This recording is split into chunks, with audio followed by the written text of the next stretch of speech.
മഹാനായ അബൂ തൽഹ റളിയല്ലാഹു അൻഹു പറയുന്നു, രണ്ടാളുകൾ ഒരിക്കൽ ഹബീബായ നബി മുഹമ്മദ് മുസ്തഫ സ്വല്ലല്ലാഹു അലൈഹി വസല്ലമ തങ്ങളുടെ മുമ്പിൽ വന്ന് സമക്ഷത്തിങ്കൽ വന്ന് രണ്ടുപേർ ഇസ്ലാം മതം സ്വീകരിച്ചു. മഹാനായ അബൂ തൽഹ റളിയല്ലാഹു അൻഹു പറയുന്നു, അവരിൽ ഒരാൾ വലിയ ധീരനായിരുന്നു, വലിയ യുദ്ധം ചെയ്യുന്ന, അല്ലാഹുവിന്റെ മാർഗത്തിൽ യുദ്ധം ചെയ്യുന്ന വലിയ ധീരനായിരുന്നു.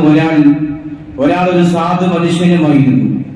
ഏതായാലും ഈ യുദ്ധം ചെയ്യുന്ന ധീരനായ മനുഷ്യൻ അദ്ദേഹം ഇസ്ലാമിന്റെ മാർഗത്തിൽ ഷഹീദായി. അല്ലാഹുവിന്റെ മാർഗത്തിൽ രക്തം ചിന്തി മരണപ്പെട്ടു. അദ്ദേഹത്തിന്റെ വഫാത്തിന് ശേഷം 1 വർഷം കഴിഞ്ഞിട്ട് മറ്റേ സാധുവായ മനുഷ്യനും മരണപ്പെട്ടു. രണ്ടുപേരും ഒപ്പമാണ് ഇസ്ലാമിലേക്ക് കടന്നു വന്നത്. ഒരാൾ 1 വർഷം മുമ്പ് മരണപ്പെട്ടു, മറ്റേയാൾ അദ്ദേഹം മരിച്ചതിനു ശേഷം 1 വർഷം കൂടി ജീവിച്ചു. ആനായ അബൂ തൽഹ റളിയല്ലാഹു അൻഹു പറയുന്നു, ഏതായാലും സംഭവം കഴിഞ്ഞതിനു ശേഷം ഞാൻ ഈ 2 മനുഷ്യന്മാരെയും സ്വപ്നത്തിൽ ദർശിച്ചു. രണ്ടുപേരെയും ഞാൻ സ്വപ്നം കണ്ടു. ഞാൻ സ്വപ്നം കണ്ടപ്പോ രണ്ടുപേരും സ്വർഗത്തിലേക്ക് പോകുന്നതാണ് ഞാൻ സ്വപ്നത്തിൽ കണ്ടത്. എന്നാൽ ഞാൻ സ്വപ്നത്തിൽ കണ്ടത് ആദ്യം സ്വർഗത്തിലേക്ക് പോകുന്നത് രണ്ടാമത് മരിച്ച മനുഷ്യനാണ്. ഷഹീദല്ലാതെ, യുദ്ധം ചെയ്യാതെ, അല്ലാഹുവിന്റെ മാർഗത്തിൽ രക്തം ചിന്തി അല്ലാതെ സ്വാഭാവിക മരണവുമായി മരണപ്പെട്ട മനുഷ്യനാണ് ആദ്യമായി സ്വർഗത്തിലേക്ക് പോയത്. ഞാൻ ഈ സംഭവം കണ്ട് എനിക്ക് വലിയ അത്ഭുതമായി. കാരണം അല്ലാഹുവിന്റെ മാർഗത്തിൽ യുദ്ധം ചെയ്ത മനുഷ്യന് ആദ്യം സ്വർഗത്തിൽ കടക്കാൻ അവസരം ലഭിച്ചില്ല. 1 വർഷം കൂടി ദീർഘായുസ് ലഭിച്ച മനുഷ്യനാണ് സ്വർഗത്തിൽ കടന്നത്. എനിക്കിത് കണ്ടപ്പോൾ വലിയ അത്ഭുതമായി. ഞാൻ ഹബീബായ നബി മുഹമ്മദ് മുസ്തഫ സ്വല്ലല്ലാഹു അലൈഹി വസല്ലമ തങ്ങളുടെ മുമ്പിൽ ചെന്നിട്ട് ചോദിച്ചു, നബിയെ, ഞാൻ ഇന്ന സ്വപ്നം കണ്ടിട്ടുണ്ട്, വലിയ അത്ഭുതകരമായ സ്വപ്നമാണ്, എന്താണ് നബി ഇതിന്റെ കാരണം എന്ന് ചോദിച്ചപ്പോ ഹബീബായ നബി സ്വല്ലല്ലാഹു അലൈഹി വസല്ലമ തങ്ങൾ അബൂ തൽഹ റളിയല്ലാഹു അൻഹുവിനോട് ചോദിച്ചു, അല്ലയോ അബൂ തൽഹ, അലൈസ ഖദ് മകസ ഹാദാ ബഅദഹു സന? ഈ മനുഷ്യൻ, ആദ്യമായി സ്വർഗത്തിൽ കടന്ന ഈ മനുഷ്യൻ, അദ്ദേഹം മറ്റേ മനുഷ്യൻ മരിച്ചതിനു ശേഷം 1 വർഷം കൂടി ജീവിച്ചില്ലേ എന്ന് സ്വഹാബത്തിനോട് നബി സല്ലല്ലാഹു അലൈഹി വസല്ലമ തങ്ങൾ ചോദിച്ചു. ഖാലൂ ബല, സ്വഹാബത്ത് പറഞ്ഞു, അതേ നബിയെ, 1 വർഷം കൂടി അദ്ദേഹത്തിന് അല്ലാഹു സുബ്ഹാനഹു വ തആല ആയുസ് കൊടുത്തു, ദീർഘായുസ് കൊടുത്തു. അപ്പോൾ ഹബീബായ നബി സല്ലല്ലാഹു അലൈഹി വസല്ലമ തങ്ങൾ വീണ്ടും ചോദിക്കുന്നു സ്വഹാബത്തിനോട്, വഅദ്റക റമദാന ഫസാമ വസല്ല കദാ വകദാ മിൻ സദറത്തിൻ ഫി സന? ആ മനുഷ്യന് ഒരു ആയുസ്, 1 വർഷക്കാലം അല്ലാഹു സുബ്ഹാനഹു വ തആല ദീർഘായുസ് കൊടുത്തപ്പോ ആ 1 വർഷത്തിൽ റമദാൻ മാസം വന്നിരുന്നില്ലേ സ്വഹാബ? ആ റമദാനിൽ മനുഷ്യൻ നോമ്പ് നോക്കിയിരുന്നില്ലേ സ്വഹാബ? നിസ്കരിച്ചിരുന്നില്ലേ സ്വഹാബ? സ്വതക്ക കൊടുത്തിരുന്നില്ലേ സ്വഹാബ? സ്വഹാബത്ത് പറഞ്ഞു, ബല. അതേ നബിയെ, 1 വർഷം എക്സ്ട്രാ ഈ മനുഷ്യൻ അല്ലാഹു സുബ്ഹാനഹു വ തആല ദീർഘായുസ് കൊടുത്തപ്പോ ആ റമദാനിൽ നിസ്കരിക്കാനും നോമ്പ് നോൽക്കാനും ഖുർആൻ ഓതാനും ആ മനുഷ്യൻ സമയം വിനിയോഗിച്ചിട്ടുണ്ട് നബിയെ എന്ന് നബി സല്ലല്ലാഹു അലൈഹി വസല്ലം തങ്ങളോട് സ്വഹാബത്ത് പറഞ്ഞപ്പോ ഹബീബായ നബി തങ്ങൾ സ്വഹാബത്തിനോട് പറയുകയാണ്, ഖാല റസൂലുള്ളാഹി സ്വല്ലല്ലാഹു അലൈഹി വസല്ലം ഫമാ ബൈനഹുമാ അബ്അദു മിമ്മാ ബൈനസ് സമാഇ വൽ അർദ്. ഈ 2 മനുഷ്യന്മാർക്കിടയിലുള്ള അന്തരം, അവർക്കിടയിലുള്ള വ്യത്യാസം, അത് ആകാശത്തിനും ഭൂമിയും ഇടയിൽ എത്രയധികം വ്യത്യാസമുണ്ടോ അത്രയും വലിയ വ്യത്യാസം ഈ 2 മനുഷ്യന്മാർക്കിടയിലുണ്ട് എന്ന് ഹബീബായ നബി മുഹമ്മദ് മുസ്തഫ സ്വല്ലല്ലാഹു അലൈഹി വസല്ലം തങ്ങൾ പറഞ്ഞു കൊടുക്കുന്നു സ്വഹാബത്തിനോട്. ഒരൊറ്റ വർഷത്തെ റമദാൻ മാസം എക്സ്ട്രാ ഈ മനുഷ്യൻ ലഭിച്ചു എന്നതിന്റെ മാത്രം മഹത്വമാണത്. അല്ലാഹു സുബ്ഹാനഹു വ തആലയുടെ മഹത്തായ അനുഗ്രഹം കൊണ്ട് പരിശുദ്ധമായ റമദാൻ ശരീഫിലേക്ക് നമ്മൾ കാലെടുത്ത് വെക്കാതിരിക്കുകയാണ്. അല്ലാഹു സുബ്ഹാനഹു വ തആല തൗഫീഖ് നൽകി അനുഗ്രഹിക്കട്ടെ. പ്രിയമുള്ളവരെ, റമദാൻ ശരീഫിനെ കൃത്യമായി ഉപയോഗപ്പെടുത്താൻ നമ്മൾ ശ്രദ്ധിക്കണം.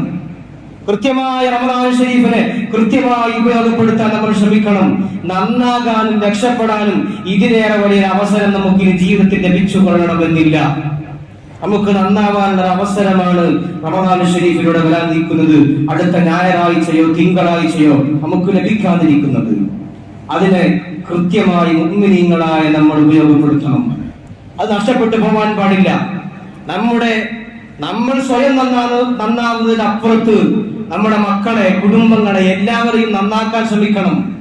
അതാണ് റമദാൻ ശരീഫ് കടന്നു വരുമ്പോൾ നമ്മൾ ശ്രദ്ധിക്കേണ്ടത്.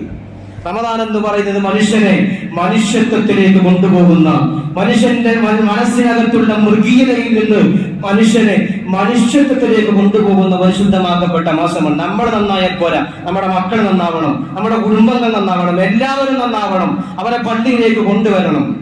നമ്മൾ കേൾക്കുന്ന വാർത്തകൾ, നമ്മൾ വായിക്കുന്ന വാർത്തകൾ ഖേദകരമായ വാർത്തകളാണ്. ദുഃഖിപ്പിക്കുന്ന, ഞെട്ടിപ്പിക്കുന്ന സത്യങ്ങൾ നമ്മുടെ നാട്ടിൽ നിന്ന് പുറത്തു വരികയാണ്. ഈ അടുത്ത കാലത്ത്, ഈ കഴിഞ്ഞ ആഴ്ചയാണ് തിരുവനന്തപുരത്തെ വെഞ്ഞാറമൂടിൽ 24 വയസ്സുകാരൻ തന്റെ കുടുംബത്തിലെ 6 പേരെ നിഷ്ഠൂരമായി കൊലപ്പെടുത്തിയ വാർത്ത നമ്മൾ കണ്ടത്. സ്വന്തം ഉമ്മയുടെ കഴുത്ത് ഞെരുക്കി കൊല്ലാൻ ശ്രമിച്ചത്, സ്വന്തം വല്യമ്മയെ തലക്കടിച്ചു കൊന്നത്, സ്വന്തം പിതാവിന്റെ സഹോദരനെ കൊന്നത്, സ്വന്തം കാമുകയെയും സ്വന്തം അനിയനെയും കുത്തിക്കൊല്ലാനും വെട്ടിക്കൊല്ലാനും മടിയില്ലാത്ത ഒരു യുവതലമുറ നമ്മുടെ മുമ്പിലൂടെ കടന്നു വരുന്നുണ്ട്. ഇതിന്റെ മുമ്പ് നമ്മൾ വാർത്ത വായിച്ചു. എന്തൊക്കെ വാർത്തകൾ? ഒരു പ്രിയപ്പെട്ട മുസ്ലിം ചെറുപ്പക്കാരൻ 2025 ജനുവരിയിൽ തന്റെ പ്രിയപ്പെട്ട സുബൈദ എന്ന് പറയുന്ന രോഗിയായി കിടക്കുന്ന മാതാവിന്റെ തലക്കടിച്ചുകൊണ്ട വാർത്ത. ഇങ്ങനെ എത്ര ഖേദിക്കുന്ന, ദുഃഖിപ്പിക്കുന്ന, ഞെട്ടിപ്പിക്കുന്ന, മനുഷ്യത്വം നഷ്ടപ്പെട്ടു പോകുന്ന ഒരുപാട് സംഭവങ്ങളാണ് നമ്മൾ കണ്ടുകൊണ്ടിരിക്കുന്നത്. നമ്മുടെ യുവസമൂഹം നന്മയുടെ പാതയിൽ നിന്ന് വഴിതെറ്റിക്കൊണ്ടിരിക്കുന്ന സാഹചര്യമാണ് കണ്ടുകൊണ്ടിരിക്കുന്നത്. ലഹരിക്കടിമപ്പെട്ട് കള്ളിനും കഞ്ചാവിനും MDMനും വഴിപ്പെട്ട് യുവതലമുറ വഴിതെറ്റിക്കൊണ്ടിരിക്കുകയാണ്. അവരെ നമുക്ക് നന്മയുടെ പാതയിലേക്ക് കൊണ്ടുവരണം. നമ്മൾ മാത്രം പള്ളിയിൽ വന്ന് ഖുർആൻ ഓതിയാൽ പോരാ, നമ്മൾ മാത്രം തറാവീഹിൽ പങ്കെടുത്താൽ പോരാ. നിങ്ങൾ തറാവീഹിലേക്ക് വരുമ്പോ നിങ്ങളുടെ മക്കളുടെ കൈ കൂട്ടിപ്പിടിച്ചു വരണം. നിങ്ങളുടെ മക്കളെ കൊണ്ട് ഖുർആൻ ഒരു ജുസ് ഓതിപ്പിക്കണം. റമദാൻ ശരീഫിന്റെ ഒരു ദിവസം ഒരു ജുസ് ഓതിപ്പിക്കണം. റമദാൻ കഴിയുമ്പോഴേക്ക് 30 ഹത്മ തീർക്കുന്ന രൂപത്തിലേക്ക് നമ്മുടെ മക്കളെ പരിവർത്തിക്കപ്പെടുത്തണം. അതാണ് നമ്മുടെ സാഹചര്യങ്ങൾ മോശമായി കൊണ്ടിരിക്കുകയാണ്. അവരെ ആത്മീയതയിലേക്ക് അടുപ്പിക്കാതെ നമുക്ക് വിജയിക്കാൻ കഴിയില്ല. അല്ലാഹു സുബ്ഹാനഹു വ തആല തൗഫീഖ് നൽകി അനുഗ്രഹിക്കട്ടെ. സാഹചര്യം അങ്ങനെയാണ്. നബി സല്ലല്ലാഹു അലൈഹി വസല്ലം തങ്ങൾ തന്നെ പഠിപ്പിക്കുന്നുണ്ട്, വല്ലദീ നഫ്സി ബിയദിഹി ലയതിയന്ന അലന്നാസി സമാനുൻ ലാ യദ്രി അൽ ഖാതിലു ഫി അയ്യി ഷൈഇൻ ഖതല വലാ യദ്രി അൽ മഖ്തൂലു ഫി അയ്യി ഷൈഇൻ ഖുതില. ഞാൻ എന്തിനാണ് കൊന്നത് എന്ന് കൊന്നവൻ അറിയില്ല, ഞാൻ എന്തിനാണ് കൊല്ലപ്പെട്ടത് എന്ന് കൊല്ലപ്പെട്ടവനും അറിയാത്തൊരു കാലം ഈ സമൂഹത്തിന് വരാനുണ്ട് എന്ന് ഹബീബായ നബി മുഹമ്മദ് മുസ്തഫ സ്വല്ലല്ലാഹു അലൈഹി വസല്ലം തങ്ങൾ നമ്മെ പഠിപ്പിക്കുന്നു. ആ ഒരു സാഹചര്യത്തിലേക്കാണ് നമ്മൾ എത്തിപ്പെട്ടുകൊണ്ടിരിക്കുന്നത്. നമ്മുടെ യുവതലമുറ വഴിതെറ്റിക്കൊണ്ടിരിക്കുന്ന ഈ സാഹചര്യത്തിൽ ഈ റമദാൻ ശരീഫ് അവരെയൊക്കെ നന്മയുടെ പാതയിലേക്ക്, ഇസ്ലാമിന്റെ പാതയിലേക്ക് അടുപ്പിക്കാനുള്ള ഒരു മാർഗമാണ് എന്ന് കൂടി മനസ്സിലാക്കി നമ്മൾ മാത്രം പള്ളിയിൽ വരുന്നതിനപ്പുറത്ത് നമ്മുടെ മക്കളെയും നമ്മുടെ പേരമക്കളെയും ഒക്കെ പള്ളിയിലേക്ക് അടുപ്പിക്കാൻ, ഖുർആൻ എടുത്ത് പാരായണം ചെയ്യാൻ, 10 വയസ്സ് കഴിഞ്ഞ മക്കളെ കൊണ്ട് നിർബന്ധമായും നോമ്പനുഷ്ഠിപ്പിക്കാൻ നമ്മൾ ബദ്ധശ്രദ്ധരാവണം. അല്ലെങ്കിൽ അവരൊക്കെ വഴിതെറ്റിപ്പോകും. നാളെ ദുനിയാവിലും ആഖിറത്തിലും അതിന്റെ പേരിൽ നമുക്ക് വിരല് കടിക്കേണ്ട സാഹചര്യം ഉണ്ടാകും. അതുകൊണ്ട് എല്ലാവരും ആ കാര്യം പ്രത്യേകം ശ്രദ്ധിക്കണം. റമദാൻ ശരീഫ് കടന്നു വരികയാണ്. ഒരു ജമാഅത്തും റമദാൻ ശരീഫിലെ ഒരു ജമാഅത്തും ഇൻഷാ അല്ലാഹ് എനിക്ക് നഷ്ടപ്പെടില്ല എന്ന് പ്രതിജ്ഞ ചെയ്യാൻ നമ്മൾ ഈ സമയം വിനിയോഗിക്കണം. ഈ വെള്ളിയാഴ്ച ഇവിടെ പള്ളിയിൽ ഇഅ്തികാഫിന്റെ നിയ്യത്തോടുകൂടെ വന്നിരിക്കുന്ന ഓരോ മുഅ്മിനീങ്ങളും മനസ്സിൽ നിയ്യത്തെടുക്കണം, പ്രതിജ്ഞ എടുക്കണം. ഈ റമദാൻ ശരീഫിൽ ഒരൊറ്റ ജമാഅത്തും എനിക്ക് നഷ്ടപ്പെടില്ല എന്ന്, ഒരൊറ്റ ജമാഅത്തും നഷ്ടപ്പെടില്ല എന്ന് പ്രത്യേകം നമ്മൾ നിയ്യത്തെടുക്കണം, ഉദ്ദേശിക്കണം. മനസ്സിൽ ഇപ്പൊ തന്നെ ഉദ്ദേശിക്കണം. ആ ഉദ്ദേശത്തിന് പോലും കൂലിയുണ്ട്. ഒരു നന്മ ഞാനത് ചെയ്യണമെന്ന് മനസ്സിൽ വിചാരിച്ചാൽ ആ വിചാരത്തിന് പോലും കൂലിയുണ്ട് എന്നാണ് വിശുദ്ധമാകപ്പെട്ട ഇസ്ലാം പഠിപ്പിക്കുന്നത്.